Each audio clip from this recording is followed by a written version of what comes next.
Fala, animais! Hoje é dia de falar mais um pouco de X-Men 97, mas antes de começar, os lembretes de sempre. Se inscreva no canal caso não seja inscrito, já aperte no sininho para ser avisado de quando tem vídeo novo e deixe o seu like.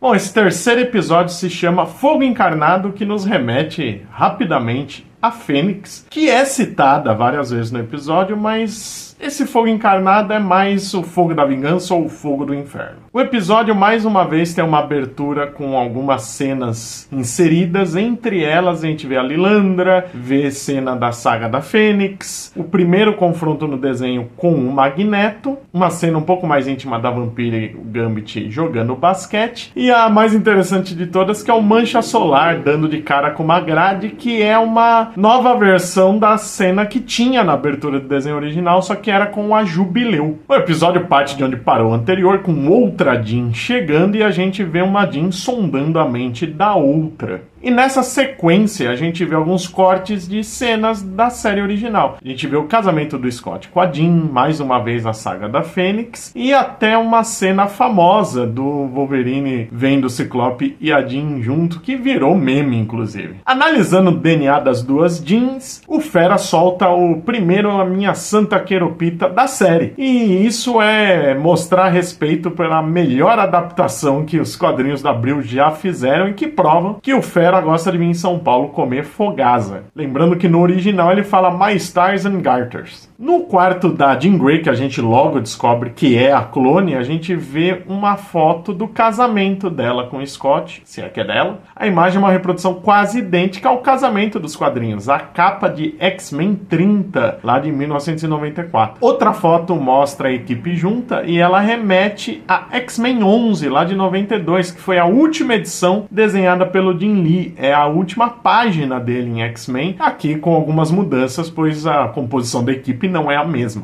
Durante o episódio a gente descobre que a Jean, que estava lá no começo dessa série, na verdade é a clone e que ela foi criada pelo Senhor Sinistro. Nunca fica claro quando houve a troca, e aqui a gente vê ela ficando revoltada de descobrir que é a clone, ser controlada pelo Senhor Sinistro, virar a Rainha dos Doentes e encontrar sua redenção. Tem gente reclamando que é muito corrida, e é verdade. Foi muito corrida. Aqui a gente tem quase 10 anos de quadrinhos resumidos em um episódio. Mas você quer saber? Foi melhor. A verdade é que a história da Madelyne Pryor nos quadrinhos, que é o nome da clone que ela assume só no fim do episódio, é bem complicada e bem tóxica, acho que é a palavra certa. A Madelyne foi introduzida em 1983 e na época a Jean Grey estava morta. Quando acaba a saga da Fênix, a Jean permanece morta por alguns anos. A Madelyne é introduzida como uma pessoa bem parecida com a Jean, mas ela não é idêntica, não é um clone idêntico, o que já causa contradição. E é fácil saber o porquê. Na verdade, o roteirista Chris Claremont não queria um clone da Jean. Ele cria uma personagem parecida, justamente para brincar com isso, mas a ideia dele é que fosse uma personagem nova. Tanto que ela não é idêntica a Jean. O Wolverine, por exemplo, não sente o mesmo cheiro que era da Jean.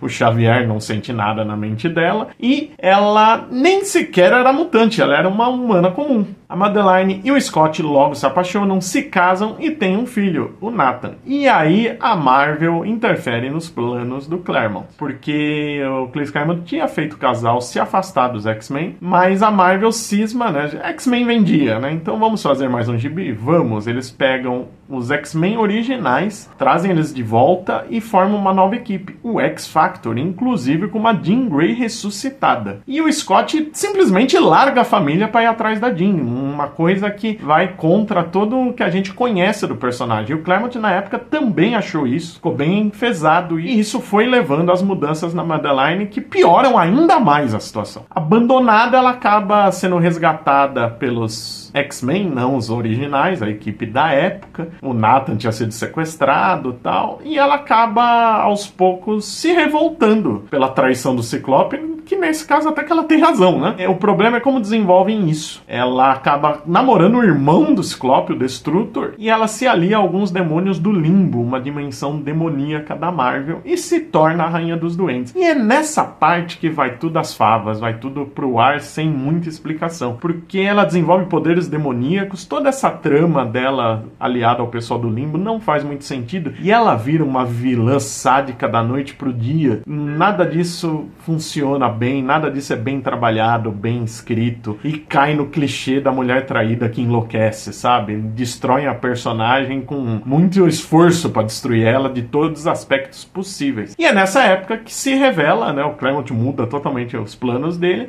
que a Madeline era sim um clone da Jean Grey. E a partir daí a Madeline morreu algumas vezes, voltou e por muito tempo ela era só a vilã em histórias recentes de uns 2 anos pra cá, que conseguiram redimir e explorar isso melhor, mostrar ela como uma pessoa usada pelos outros e tal. E realmente não é ela a vilã da história, só que exageravam demais nas reações dela nessas histórias. Aqui na série, pra dizer a verdade, ficou muito melhor, isso tudo muito rápido, e ela não é uma personagem vilanesca, realmente ela é a vítima aqui na história. E ela sai numa boa, ela faz as pazes com a própria Jean real, elas não sabem quando foram substituídas, dividem as memórias. Isso eu acho que ficou muito melhor do que foi feito nos quadrinhos. Na verdade, a parte mais fiel aos quadrinhos disso tudo é o Senhor Sinistro ter sido o cara que clonou justamente porque ele queria um filho, né? Junção do DNA da Jean Grey e o do Scott Summers, que é o Nathan. Essa é sempre a motivação dele, dependendo do universo. E tem aqui uma citação bem breve, a Saga Inferno, que é onde a Madeline se torna a Rainha dos Duendes, né?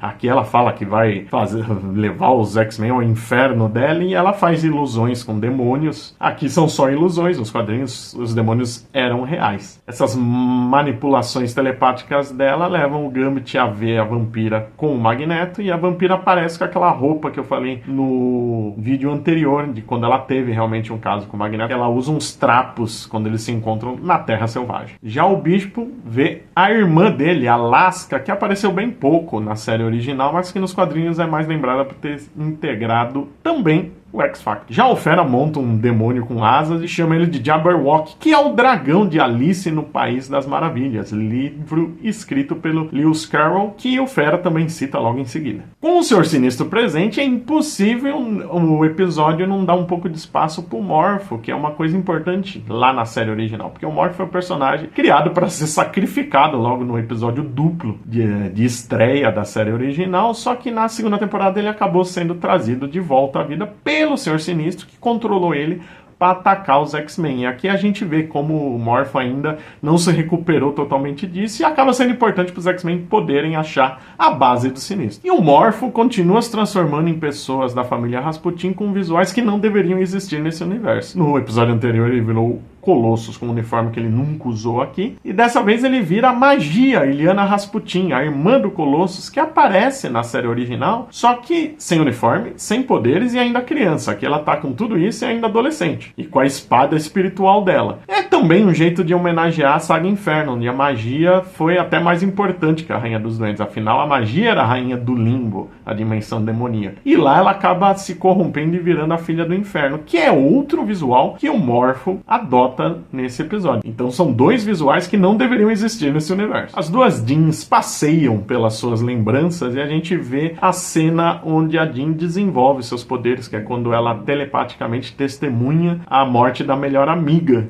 Mas o interessante aqui é um easter egg bobinho, até meio forçado, que a gente vê a Jean criancinha carregando uma pelúcia de um ciclope, mas não Scott, aquela criatura mitológica de um olho só. Mais uma vez temos imagens que prestam homenagem. A gente vê de novo a imagem do casamento, também a foto da equipe original que a gente viu já no escritório do Professor Xavier, mas aqui tem algumas novas. A gente tem o Ciclope carregando a Jean, a Fênix, que é uma homenagem à capa da morte da Fênix, né, que foi uma das capas mais copiadas no mundo, né? A gente tem o Superman carregando a Supergirl e tantos outros. Tem outra imagem da equipe original, só que dessa vez remetendo à minissérie X-Men, Os Filhos do Átomo. E tem também uma foto com a equipe toda, que é uma homenagem à capa do Arthur Adams para a Classic X-Men número 1. Eu já falei no vídeo anterior que o bebê Nathan cresce para se tornar o herói Cable, que é muito importante nos gibis dos X-Men da Marvel como um todo, e é um viajante do tempo, porque ele foi enviado ao futuro e depois voltou. E a gente já viu, né? Eu já falei, ele aparece na série, só que nunca desenvolveram a relação para valer dele com o Scott e a Jean.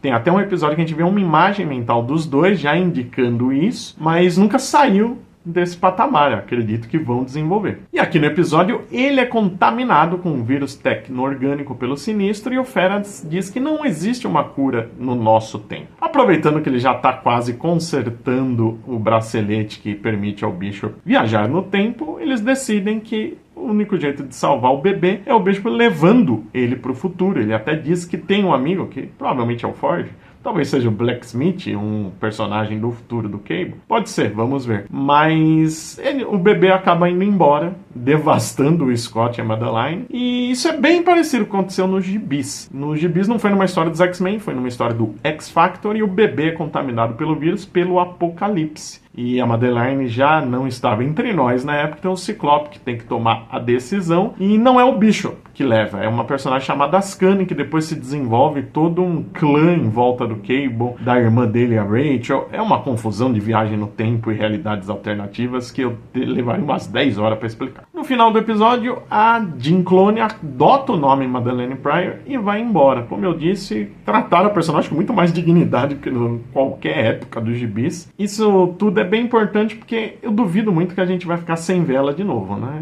Ela deve voltar em breve. Mas o interessante aqui é que ela vai embora carregando uma mochila e isso remete à capa de Uncanny X-Men 138, que é uma edição que o Ciclope vai embora, assim. E além disso a gente viu, né, as cenas da Jean original com o Wolverine que reacendem aquele romance que todo mundo quer ver com eles e que eu sempre achei forçado em qualquer versão, porque o Wolverine é louco por ela e a Jean mesmo raramente retribui um mínimo disso. O episódio novamente fecha com uma ponta, que a gente vê a Tempestade num bar sendo aproximada do Forge, que quer ajudar ela. E a gente vê a Tempestade aqui com o visual mais punk dela, né? De quando ela tinha o moicano originalmente nos quadrinhos. E o Forge tá com o visual que ele surge, né? Uma roupa comum, não é um uniforme. E a gente sabe que é muito importante a relação dos dois. O Forge já apareceu antes na série, tanto no futuro do Bishop quanto no presente, onde ele tá com o X-Factor e ele fala que já foi amigo do Xavier. Então acredito que vão levar para esse caminho, afinal de contas, o Forge nos quadrinhos foi o cara responsável pela criação da arma que tirou os poderes da Tempestade e depois eles tiveram um longo relacionamento amoroso. Vamos ver como isso vai ser desenvolvido na série. Realmente acontece tanta coisa nesse episódio que ele parece dois, de tanta reviravolta pra lá e pra cá, mas como eu disse, é melhor do que 10 anos de indecisões editoriais e mudanças que não fazem sentido. Prefiro assim e deixar a Madeline ali viva, sendo uma pessoa gente boa, pra gente ver no que ela pode se encaixar futuramente. Fora que ainda tem o mistério de quando a Jean real foi substituída. Bom, ficamos por aqui. De novo lembrando, se inscreva no canal caso não seja inscrito, deixa aí o seu like, deixe sua opinião sobre o episódio, aperte o sininho para ser avisado de quando tem vídeo novo e mais 2 lembretes. Faça suas compras pelo link da Amazon que está aí na descrição para dar uma força pra gente. E se você quer relembrar um pouco da série original de X-Men, a gente fez um podcast lá no Fala Animal sobre a primeira temporada. Então confere lá no site, qualquer agregador, que vale muito a pena. E até o próximo vídeo.